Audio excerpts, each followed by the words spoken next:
rocks. This is the edge. Do you love being on the water? Have you ever thought about what it would be like to be a commercial fisherman, like the guys from Lobster Wars and The Deadliest Catch? Well, today we will teach you how to turn your love for the ocean into a prominent career in commercial lobstering. You will learn 4 basic steps that will start you on your way to becoming part of this exciting field. It is all ahead on today's edition of How Do I?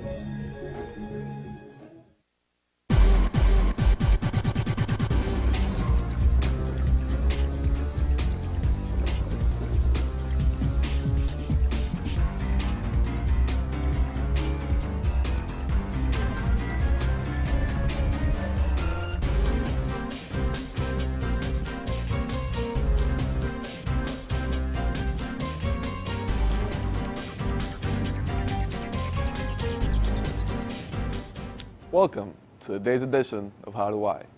I am your host, Amin. Commercial lobstering is an essential part and profitable,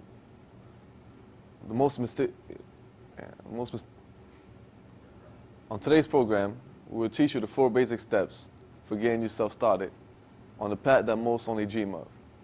The steps are as follows. Get a lobster boat, get the proper gear and bait, find good grounds, and check your gear frequently. Let's take a look at our first step. Your first step is getting yourself a reliable lobster boat. Lobster boats come in all shapes and sizes, but have very distinct qualities.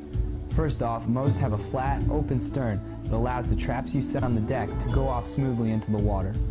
Lobster boats also have what are known as haulers and live tanks. Haulers are used to pull up the rope that attaches the buoy to the traps on the bottom. Live tanks are where you put the lobsters after they've been caught. They come with a special pump that will pump in seawater right into the tank. You put the lobsters on top so you can band and separate them. Lobster boats traditionally have diesel engines, which are very powerful. Diesel engines require diesel fuel, remember, and you're going to need a lot of it. But above all, a lobsterman's boat is a source of pride and must be taken very special care of in all circumstances. Lobster boats are pretty expensive, but finding one which is used is easier and a lot cheaper. Let's take a look at step 2, which talks about what gear you will need. Step 2 is getting yourself the proper gear and good bait. First thing you need are lobster pots, a lot of them. The more you have, the more lobsters you're bound to catch. You will also need lots of rope. Rope is used to create strings of pots known as trawls. Bait is also very important. Fish markets usually throw away vast quantities of fish parts, and acquiring their scraps is an easy way to get bait. It's also cheap. The best bait is herring, bunker, swordfish, and salmon. This part of the job is tough and not very pleasant smelling, but it is the deciding factor of how many lobsters you will catch. Your next step is where your creativity comes into play. Let's see step 3. Where you set your gear is an important aspect of lobstering. Lobsters love to hide in rocks and trenches, so monitor the sea floor with a contour radar and mark your spots using GPS. Make sure to write everything down in a pad as to keep track of where your gear is. Also, set gear in different spots. Spread everything out so you can cover as much ground as possible.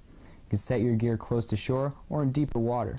Pay attention to the weather and the time of year and try to get a grasp on where you think the lobsters are. Move the gear if you have to. Step 4 is the most straightforward, but is the most essential part of being a commercial lobsterman. Let's have a look. Step 4. Check your gear frequently. Make sure to wake up early enough so you can get a lot done in the day. Make sure that the dock you use has good access to the body of water where you keep all your gear, because you'll be going back and forth quite a bit.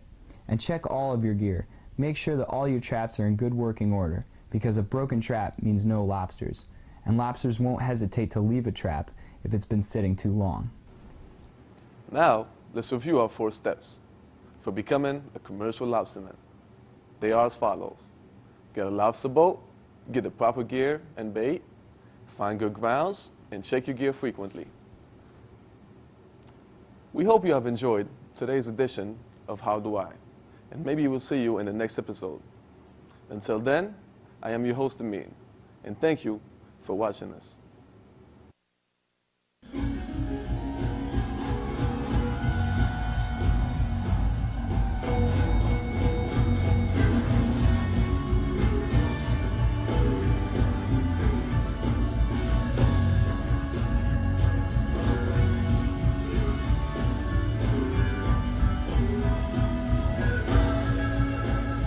This has been a Norwalk Community College student production.